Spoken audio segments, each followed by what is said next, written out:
को चटाई पर रखकर या स्कूल के ग्रुप गिरोही रखकर जो है यहाँ पर तो जिस ये अल्फाबेट, इससे मकसद ये है कि टीचर और पेरेंट्स अपने बच्चों को ज्यादा वक्त अगर नहीं दे सकता या एक सरगर्मी के लिए ज्यादा वक्त नहीं दे सकता तो वो बच्चा अपने ग्रोही तरीके से एक अल्फाज 100 मरतबा सीख सकता है, यानी उस बच्चे को ग्रहण हो गया कि ये ए है।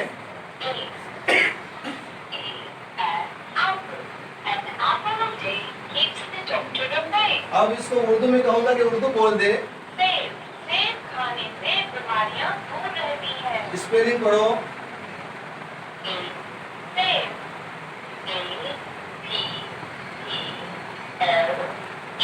अब इसको मराठी में कहो। मराठी में कहो क्या कहते हैं एप्पल को? बोलो मराठी में क्या कहते हैं? अच्छा बोलते ही देखेंगे। सफरचंद है?